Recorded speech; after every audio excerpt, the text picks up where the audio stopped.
Les amis, bonjour. On le sait, c'est une habitude. Chaque fin de mois est toujours l'occasion de refaire un nouvel numéro de Flash News car Bandai nous a donné quelques petites nouveautés à nous mettre sous la dent. Au menu de ce soir, un plat que Bandai a toujours l'habitude de nous ressortir, un petit réchauffé des bonnes familles. C'est une figurine en version EXO format Revival. Il s'agit de Camus du Verseau. Nous avons vu de manière traditionnelle les premières photos, les premières infos qui ont été annoncées et montrées dans les traditionnels magazines de figurines au Japon, le Hobby Japan ce coup-ci. Pour faire juste un petit rappel, la première version de la figurine EX de Camus du Verseau était-elle sortie en décembre 2013. Celle-ci doit être annoncée dans les jours qui arrivent en précommande. Elle sera au niveau de la sortie pour le mois d'octobre 2022 au Japon et donc devrait sortir pour la France plutôt aux alentours de Noël, peut-être même début d'année 2023. Donc pour les petits génies des mathématiques, vous aurez très vite calculé que ça fait 9 ans que la première version de cette figurine là est sortie. Ça fait 9 ans que cette figurine a des petits défauts.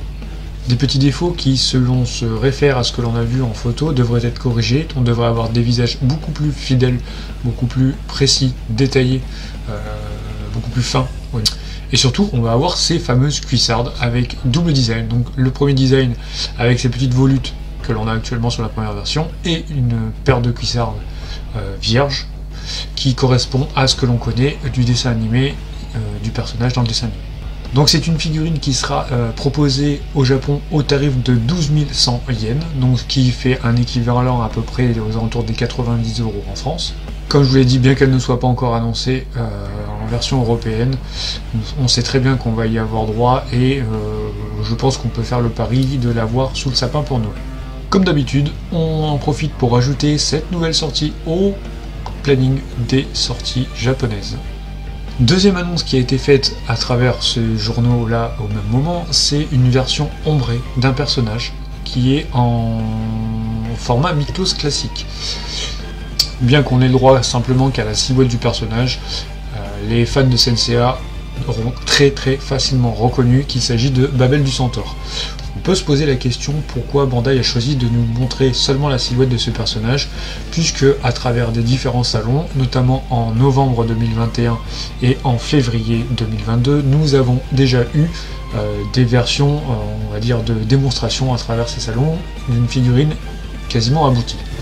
La réponse est peut-être dans le fait qu'entre les deux versions qui nous avaient été proposées durant ces deux salons, la figurine a subi quand même pas mal de modifications et qu'elle avait été surtout beaucoup critiquée sur le second salon où beaucoup de fans nous avaient donné des petits commentaires en disant que les proportions n'étaient pas tout à fait à ce qu'on pouvait attendre et que la figurine était un petit peu disgracieuse.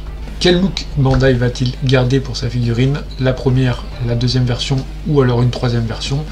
On en saura plus dans les jours, dans les semaines qui arrivent.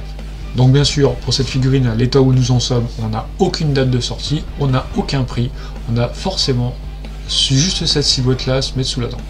Il est déjà temps de se quitter, on a déjà fait le tour des dernières news sur la gamme des Miklos et Miklos EX. N'hésitez pas, si ce format vous plaît, à me le dire, à me laisser un petit commentaire, à vous abonner, à laisser un petit message, un petit like sur la vidéo. On se donne rendez-vous très bientôt sur la chaîne pour tout autre type de vidéo. Je vous en dis pas plus. Portez-vous bien, prenez soin de vous et à bientôt.